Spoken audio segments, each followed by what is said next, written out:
Sungguh-sungguh Allah sangat ridho ketika seorang hamba itu makan ketika sesuap nasi dia muji Allah, ketika minum seteguk nasi dia muji Allah.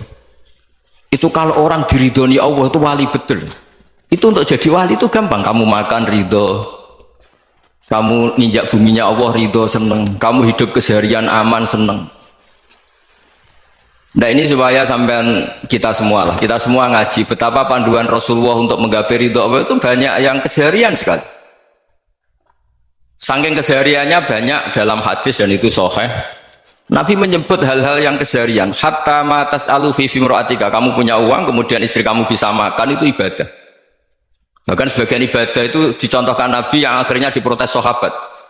Yaitu wa fi buti ahadikum sedekah, kamu menggauli istri kamu itu ya sedekah. Sampai sahabat bilang yang benar ya Rasulullah, ayati ahaduna syahwatahu wa huwa lahu ajrun, masa urusan biologis urusan syahwat kemudian dia dapat pahala.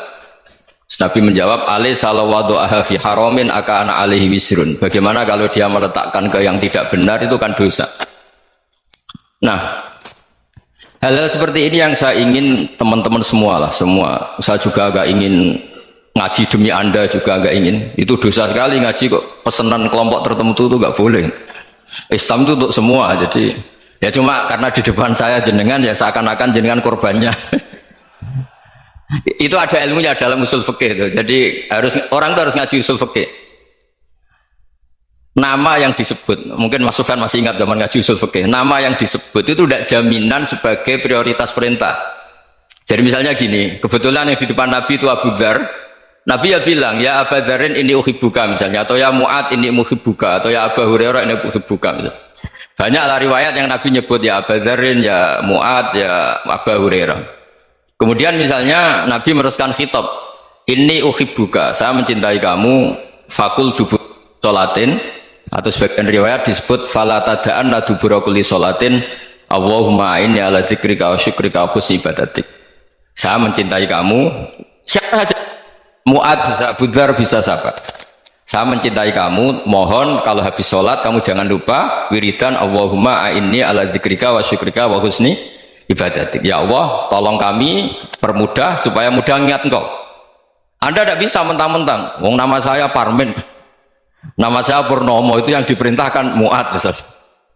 Jadi yang disebut satu, tapi khitab itu untuk siapa saja. Saya teruskan. Jadi saya mohon semua kita melakukan kebaikan itu, kalau dalam kaidah fikih disebut al yakin la yuzalu bisyak.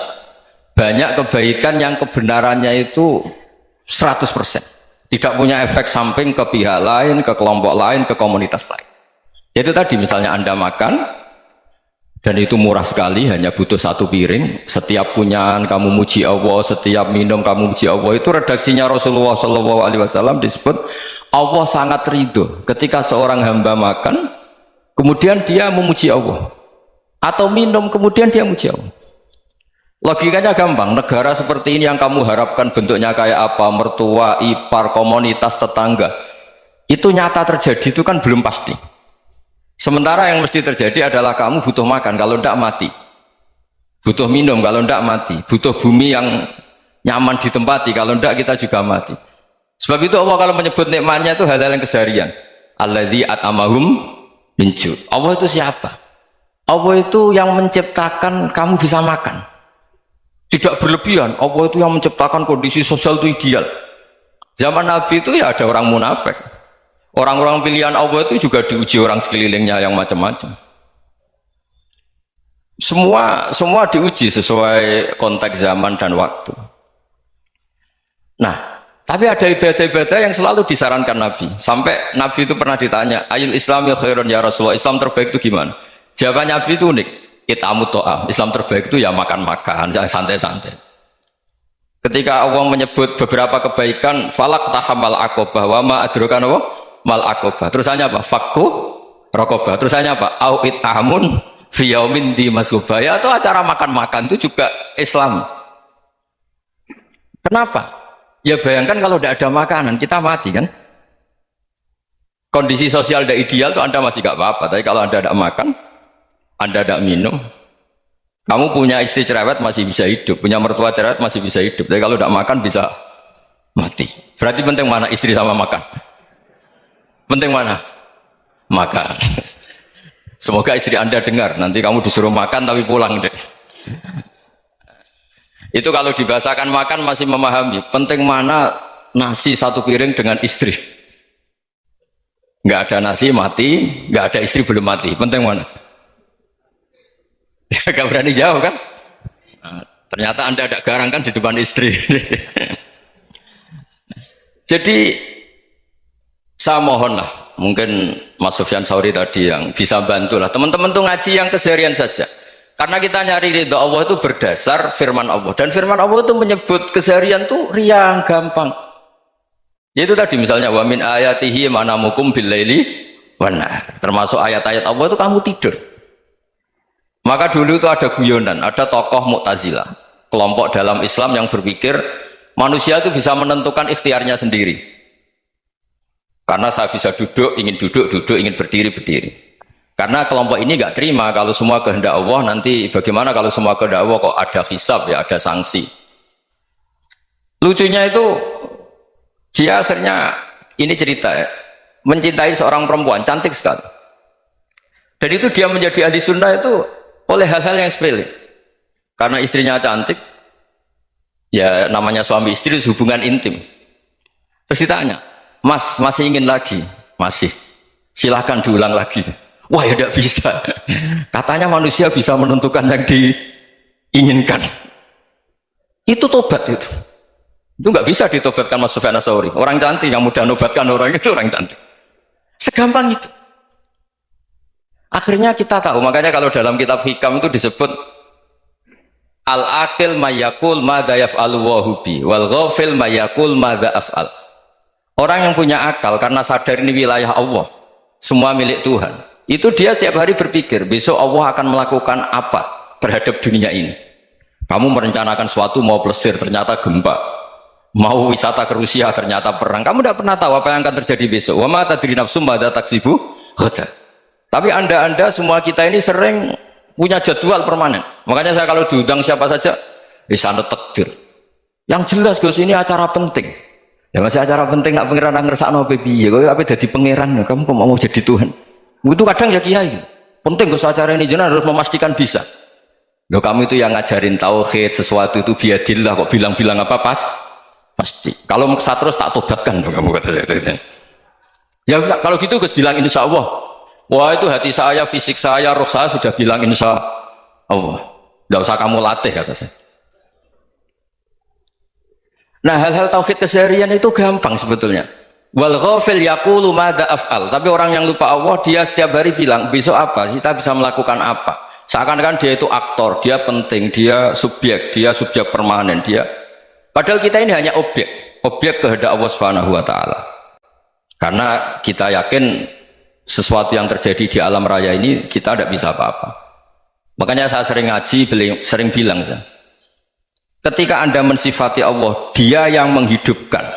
Sudah itu tanamkan sehingga ketika kita mati santai saja. Kenapa santai? Allah punya cara menghidupkan kita. Zaman kita hidup juga gak tahu caranya ngelola jantung, ngelola paru-paru. Kamu juga gak tahu ngelola oksigen yang tidak beracun, tidak ngandung polusi. Tahu-tahu hidup. Gak ingin tua ya tahu-tahu tua. Gak ingin mati tahu-tahu mati. Selama ini kita hidup juga gak tahu apa sebetulnya. Hanya gaya tok, punya jadwal, punya planning. Kalau kamu bisa menentukan pilihan Anda, pasti Anda istrinya cantik, 4 neriman semua, kona'ah semua. Nyatanya enggak kan? Sudah 1 jelek, cerewet. Oh itu kan. Nyatanya enggak bisa apa-apa Anda kan? Dan kamu bawa mati lagi. Itu kan istri Anda juga gitu, punya keinginan punya suami yang ganteng, yang jabat, yang neriman, yang enggak poligami. Ya enggak kesampaian juga.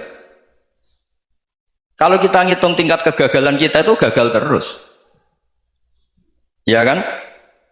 Nah, terus ingat Allah, madza yaf'alu wa bi.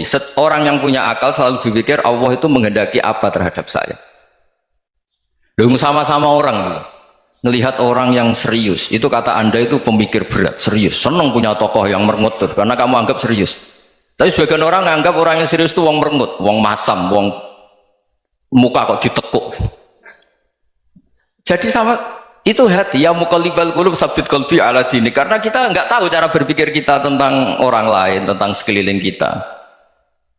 Misalnya kita orang baik yang jenis ngurmat fakir miskin, ada orang bangun masjid mewah itu janggal. Apa artinya masjid mewah kalau banyak orang kelaparan? Tapi kalau yang jenis pendidikan, apa artinya masjid mewah kalau tidak bisa ngaji?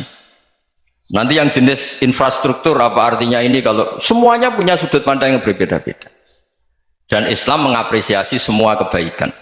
Tapi katakan semua kebaikan itu adalah kehendak Allah Subhanahu wa taala. Karena apapun baik Anda itu pakai fasilitas yang diberikan oleh Allah Subhanahu wa taala. Sehingga ini yang disebut kulillah sumadarhum fi khawdihim yal'abun.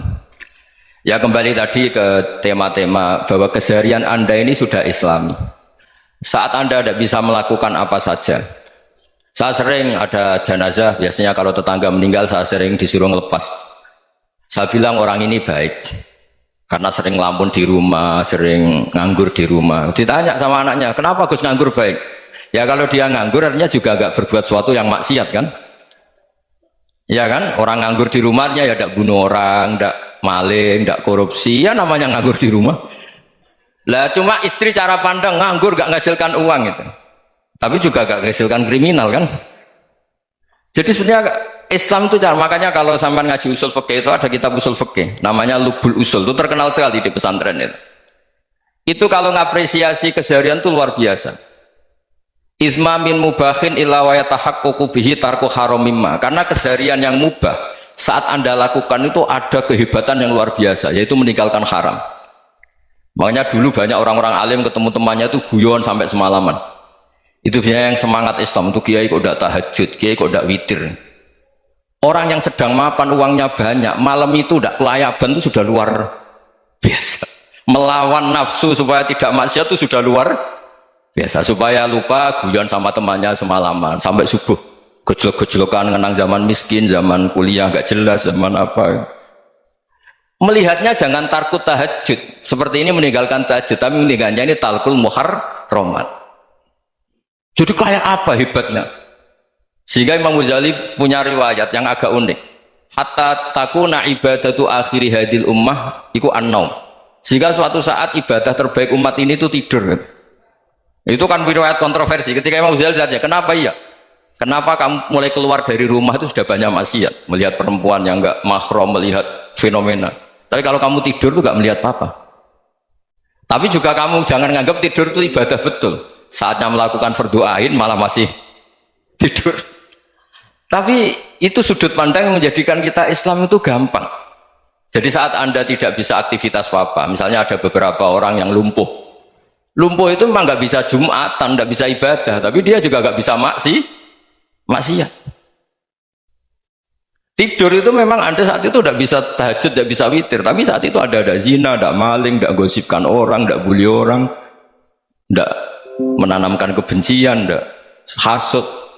Sehingga tidur menurut Allah Ta'ala ya wa min ayatihi manamukum billaili apa wan nahar. Karena di tidur itu selain ada unsur istirahat, jaga kestamina, juga ada unsur meninggalkan beberapa keburukan.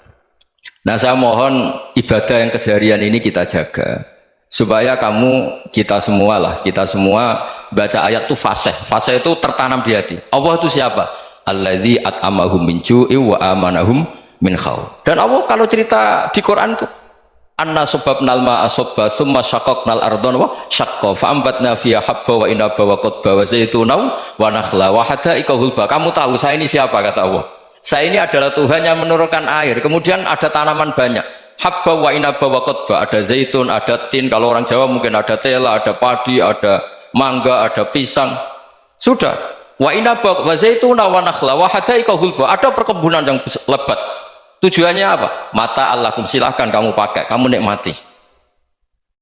Tapi karena kadang kita ini punya ide-ide besar, tadi untuk syukur saja nunggu punya istri riman, rumah baik, tetangga baik, komunitas baik, semuanya baik baru syukur.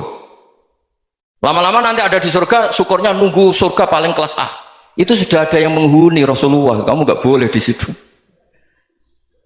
Masa untuk syukur saja repotnya, masya Allah. Jadi mohon Al-Quran yang kalau anda hafalkan juz amma itu kan ada ayat-ayat yang kayak tadi. Ya, fal yang dzuril insanu ila ta'ami. Coba lihat apa yang kamu makan nih, dari mana? Dan untuk mempertahankan hidup kamu keseharian. Jadi jangan kira ibadah itu harus membentuk komunitas yang versi anda. Ibadah itu harus yang hal yang mulu-mulu. Kesehariannya anda alami. Loh ini saya tidak bikin-bikin. Saya ngaji bukan karena berdasar pesanan. Itu ayat yang saya baca kan betul ada ayatnya kan. Fal yang dzuril insanu ila ta'ami. Anna soba penal ma'ah sobba thumma syaqaqnal ardo syaqqa fa ambasna fiha habba wa inaba wa qadba wa zaituna wa nakhla wa hadaiqa ghulba. Terusannya apa? Mata'al lakum, silakan kamu nikmati. Mata itu silakan kamu nikmati. Ya kayak sampean dikasih hidangan ya makan. Ya sudah makan, habis makan ya minum, habis itu ngantuk ya tidur. Ya sudah normal-normal saja. Kayak apa indahnya Islam. Tapi Anda mencari Islam yang gimana lagi?